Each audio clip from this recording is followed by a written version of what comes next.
2025ல் நீங்கள் ஹோண்டாவோட யூனிகார்ன், ஆமாம் ஆல்ரெடி நான் வந்து பல்சர் 125 அது மாதிரி போட்டிருப்பேன், 150 போட்டிருப்பேன். அதில் நிறைய பேர் கேட்டுறீங்க நம்ம யூனிகார்ன் எடுக்கலாமா அப்படின்னு. இந்த வீடியோவை கிளியராக பாருங்கள், உங்களுக்கு ஒரு ஆப்ஷனாக அது கிடைக்கும். ஏன்னா இந்த வீடியோவில் இந்த வண்டிக்கான ப்ரோ அண்ட் கான்ஸை கிளியராக எக்ஸ்பிளைன் பண்ண போகிறேன். சரி வாங்க வீடியோக்குள்ளே போகலாம்.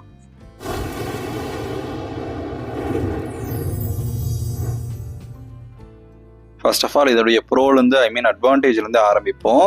இந்த வண்டி பார்த்தீங்கன்னா உங்களுக்கு 162.71 cc இருக்குது. இந்த வண்டி 13 bhp 7500 rpmலையும் 14.58 nm டார்க்கை 5250 rpmலையும் ரிலீஸ் பண்ணோம்.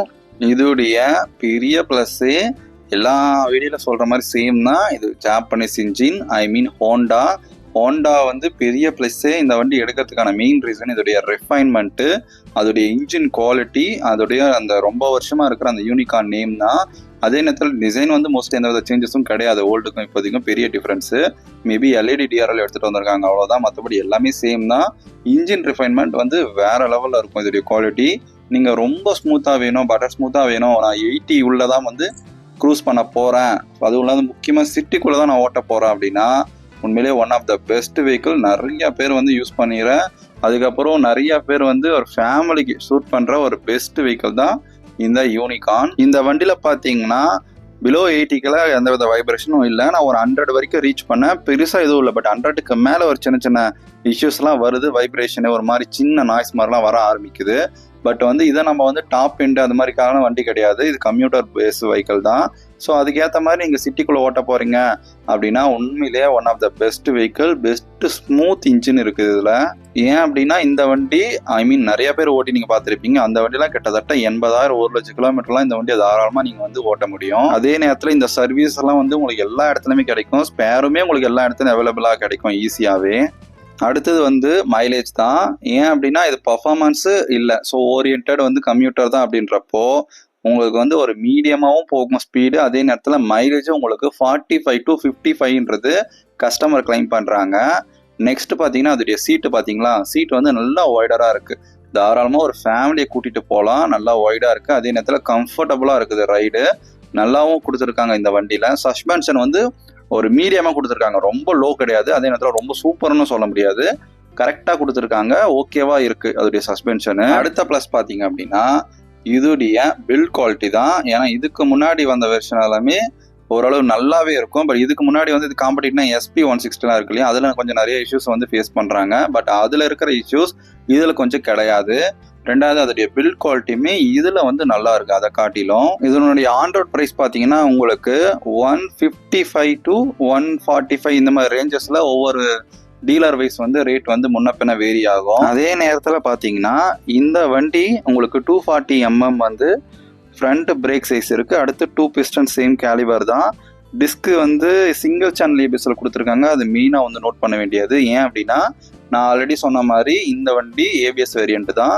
ஸோ நீங்கள் சிங்கிள் சேனல் தான் இது வரையும் மெயின்டைன் பண்ணிட்டு இருக்காங்க, இன்னும் டியூவல் சேனல்லாம் வரல. பட் சிங்கிள் சேனல் வந்து நம்ம லோக்கல் சிட்டி தான் ஓட்டுறோம், ஒரு சேஃப்டியாக வந்து ஓகே. ஏன்னா மற்ற வண்டியில் இந்த ஆப்ஷன் வந்து இல்லாமல் தான் இப்போ சில வண்டியிலுமே வந்துட்டு இருக்கு. ஏன்னா இந்த வண்டியிலுமே உங்களுக்கு ஆன்டி பிரேக்கிங் சிஸ்டம் எடுத்துகிட்டு வந்திருக்காங்க, ABS.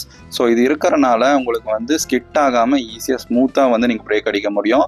அதே மாதிரி இப்போ வந்து லேட்டஸ்ட் 2025ல் இந்த ABS பிரேக்கிங் பைட்டுமே நல்லா கொடுத்துருக்காங்க. அதுக்கடுத்து பேக் பிரேக் பார்த்தீங்கன்னா 130 mm வந்து கொடுத்துருக்காங்க. ட்ரம் பிரேக் தான், என்ன சொல்கிறதுன்னு தெரியல. பேக் பிரேக் அந்தளவுக்கு கான்ஃபிடென்ட் கிடையாது, பட் ஃப்ரண்ட் பிரேக் வந்து சூப்பராகவே இருக்குது.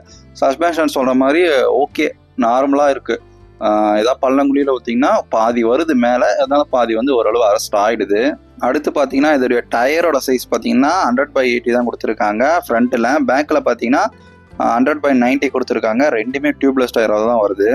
இன்னும் நிறைய பேர் வந்து இன்ஜினில் ஹீட்டிங்லாம் இருக்கா அப்படின்னு கேட்டிங்க. இல்லை, இது வந்து ஆக்சுவலாக சொன்ன மாதிரி சிட்டி யூஸபிள், அதை ஃபஸ்ட்டு ஞாபகம் வச்சுக்கோங்க. இதில் ஹீட்டிங் இஷ்யூலாம் பெருசாக உங்களால் ஃபேஸ் பண்ணலாம் முடியாது. நீங்கள் லாங் ஸ்ட்ரிச் அடிக்கிறீங்க அப்படின்னா கண்டிப்பாக வந்து அந்த ஹீட்டிங் இஷ்யூ ஃபேஸ் பண்ணுங்கள். நீங்கள் பிரேக் எடுத்து போனீங்கன்னா அதுவுமே பெரிய இஷ்யூ இருக்காது. இந்த வண்டியோட வெயிட் பார்த்தீங்கன்னா உங்களுக்கு 140 kg வரும். சீட்டோட ஹைட்டு பார்த்தீங்கன்னா 790 mm இருக்கும். ஷார்ட் ரைடருக்குமே இது நல்லா தான் இருக்குது. கிரவுண்ட் கிளியரன்ஸ் பார்த்தீங்கன்னா 187 mm கொடுத்துருக்காங்க. ஸோ நம்ம ஊரில் வந்து நீங்கள் தாராளமாக ஸ்பீட் பிரேக்கரில் நம்பி விடலாம், நல்லா ஹைட்டாக தான் இருக்குது, எந்த வித தட்டலாம் இல்லை.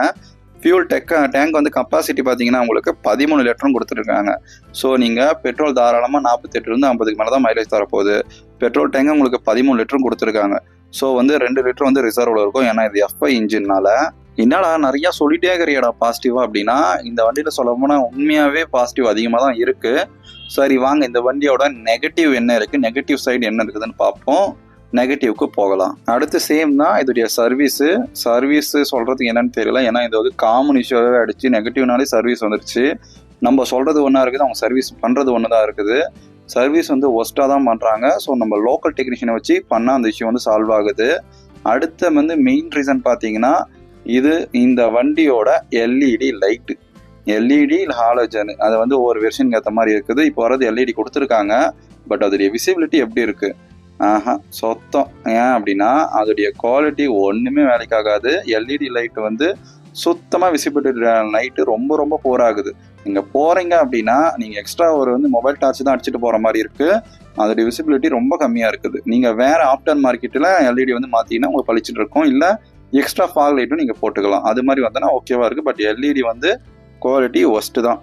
அடுத்து பார்த்தீங்கன்னா நான் ஆல்ரெடி ஃபஸ்ட்டில் சொன்ன மாதிரி சர்வீஸ் இஷ்யூவாக இருக்குது. ஏன்டா நீ சொன்னது அது வேறு மாதிரி இருக்குது அப்படின்னா, ஆமாங்க ஆல்ரெடி இந்த யூனிக்கான நிறைய இந்த இஷ்யூஸ் வந்து ஃபேஸ் பண்ணியிருந்தாங்க. இன்ஜினில் ஒரு மாதிரி டக் டக் டக்குன்ற மாதிரி சவுண்ட் மாதிரி வரும். அது வந்து ஓட்டுறப்ப ரன்னிங்கில் உங்களுக்கு தெரியும்.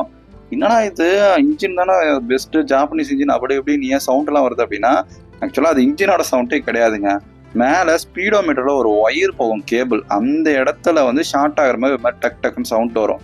நீங்கள் அதை வந்து அந்த ப்ளக்கை எடுத்துகிட்டு மறுபடியும் அன்பிளாக் பண்ணிட்டு மறுபடியும் ப்ளக்கை மாற்றினாலும் போதும். இல்லை அந்த ஒயரிங் அந்த ப்ளக்கிங் வரும் இல்லையா, அந்த கிளாம்பை எடுத்துகிட்டு வேறு கிளாம்ப் வச்சு நீங்கள் ப்ளக் பண்ணிங்கனாலே போக அந்த இஷ்யூ வந்து சால்வ் ஆகிடும். இதை ஏன்டா இப்போ சொல்கிறேன் அப்படின்னா, இந்த இஷ்யூவை நான் லோக்கல் மெக்கானிக் கிட்ட சரி பண்ணோம். ஆனால் இதை கம்பெனி மெக்கானிக் கிட்ட போய் காட்டுறப்போ அவங்களுக்கு அது என்னன்னே தெரியல. இது வந்து இப்போ வந்த வண்டியில் மோஸ்ட்லி வந்து அது மாதிரி இஷ்யூஸ்லாம் எதுவும் வந்து ஃபேஸ் பண்ணலை. இப்போ வந்து புது வெர்ஷனில் பக்காவாக தான் கொடுத்துருக்காங்க அந்த எல்இடி லைட்டை தவிர்த்து. அடுத்து கஸ்டமர் சைடில் சொன்ன நெகட்டிவ் என்ன அப்படின்னா, மோஸ்ட்லி வந்து சர்வீஸ்க்கு இது இஷ்யூவாக தான் சொல்லிட்டு விட்றாங்க. என்னன்னு பார்த்தீங்க அப்படின்னா அதோடைய சீட்டிங் கம்ஃபர்ட்னு சொல்கிறாங்க. ஆக்சுவலாக அது அவங்களுக்கு சொல்ல தெரியல. எக்ஸாக்டாக அதோடைய சஸ்பென்ஷன் தான் அதோடைய இஷ்யூ. ஏன் அப்படின்னா அவங்க பள்ளங்குடியில் விழுறப்போ அதோடைய இம்பேக்ட் வந்து உடம்புல அப்படியே தெரியுதுங்க அப்படின்ற மாதிரி இஷ்யூவில் வந்து சொல்கிறாங்க. அது எக்ஸாக்டாக அதை சொன்ன மாதிரி தான். சஸ்பென்ஷன் வந்து கொஞ்சம் ஹார்டாக தான் இருக்குது. பட் வந்து ரொம்ப ஹார்டுன்ற மாதிரிலாம் கிடையாது. பட் ஹார்டாக தான் இருக்குது. அதுக்கடுத்து பார்த்தீங்க அப்படின்னா அந்த கியர் போடுறப்போ ஆட்டோமேட்டிக்காக டவுன் ஆகிடுது. எனக்கு கியர் டவுனிங் வந்து இஷ்யூ இருக்குது. சடனாக வந்து கியர் டவுன் ஆகுதுன்ற மாதிரி நிறைய பேர் கம்ப்ளைண்ட் பண்ணியிருந்தாங்க. இந்த இஷ்யூ வந்து உங்கள் வண்டியில் இருந்தால் மறக்காமல் கமெண்ட் பண்ணுங்கள். ஏன்னா இது நிறைய பேருக்கு இஷ்யூவாக இதை நான் ஃபேஸ் பண்ணுறதா சொன்னாங்க. நம்ம வந்து காமனாக இப்போ வர்ற வண்டியில் சொல்கிற இஷ்யூ அதோடைய ஸ்டார்டிங் ப்ராப்ளம். அதாவது இப்போ வர்ற வண்டியில் காமனாக இந்த இஷ்யூவை சொல்கிறாங்க. ஸ்டார்டிங் ட்ரபுள் வந்து இருக்குது, எனக்கு வந்து பெருசாக இது ஒரு இஷ்யூவாக இருக்குது, என்னால் ஸ்டார்ட் பண்ண முடியல. இப்போ வர காமனாக வந்து இந்த இஷ்யூ வந்து ஃபேஸ் பண்ணுறாங்க இப்போ வந்து BS6 E20 பெட்ரோல் வண்டியில். அடுத்தது இன்னும் கொஞ்சம் சில பேர் என்ன சொல்கிறது அப்படின்னு பார்த்தீங்கன்னா, இதோடைய வந்து பர்ஃபார்மன்ஸ் வந்து போக போக கொஞ்சம் குறையுதுன்ற மாதிரி சொல்கிறாங்க. அது வந்து இப்போ லேட்டஸ்ட்டாக வந்த 160 தான். ஆனால் நான் இதுக்கு முன்னாடி வந்து ஓன் பண்ணி வச்சுருக்கேன் யூனிகானை. இப்போ கிடையாது. யூனிகான் ஆல்ரெடி 150 இருந்துச்சு பார்த்தீங்களா, அதெல்லாம் ஒரு ஜெம் பைக்கு. இன்னமும் வந்து ஸ்டில் சூப்பராக ஓடிட்டுருக்கு, எந்த இஷ்யூவும் இல்லாமல் வேறு லெவலில் இருக்கும் யூனிகான் 150. நீங்கள் யாராச்சும் வந்து யூனிகான் 150 வச்சுருக்கீங்க அப்படின்னா கீழே கமெண்ட் பண்ணுங்கள். சரிடா இப்போ என்னதாடா சொல்ல வர, இவ்வளோ இஷ்யூ சொல்கிறீங்க அப்படின்னா, ஆமாம் ஆக்சுவலாக வந்து யூனிகான் உண்மையாகவே நல்ல பைக்கு. ஒரு ஃபேமிலிக்கு ஸ்மூத் இன்ஜினு, சைலண்ட்டாக இருக்கும் இன்ஜினு, அதே நேரத்தில் வந்து ஃபேமிலிக்கு சூட் ஆகும், மைலேஜும் நல்லா தரும். இது மாதிரி நிறைய ஃபியூச்சர்ஸ் இருந்தாலும் இதுலேயுமே இஷ்யூஸ் வந்து நிறையா தான் இருக்குது. சர்வீஸ் என்னதான் வந்து பேர் பண்ணிக்கினாலும் அது வந்து வேற ஒரு இடத்துல கூட பண்ணிக்கலாம். ஒரு இடம் இல்லைனாலும் இன்னொரு இடத்துல நல்லா தான் பண்ணுறாங்க. ஸோ அது மாதிரி வந்து நீங்கள் மாற்றி பண்ணிக்கலாம். அதாவது இப்போ வர புது வண்டியில் நிறைய இஷ்யூஸோடு வருது. பட் ஓல்டு வண்டியில் அது மாதிரி எந்த இஷ்யூவும் இல்லாமல் இன்றைக்கும் 1,00,000 கிலோமீட்டருக்கு மேலேயும் இந்த வண்டி ஓடிட்டு தான் இருக்குது. என்னுடைய ஒப்பீனியன் பார்த்தீங்கன்னா கண்டிப்பாக இந்த வண்டியை வாங்கலாம். உங்கள் சர்வீஸ் சென்டர் நல்லா இருக்குது பக்கத்தில் அப்படின்னா. வேறு ஏதாச்சும் உங்களுக்கு வந்து டவுட் இருந்தால் கமெண்ட் பண்ணுங்கள். தேங்க்ஸ் ஃபார் வாட்சிங்.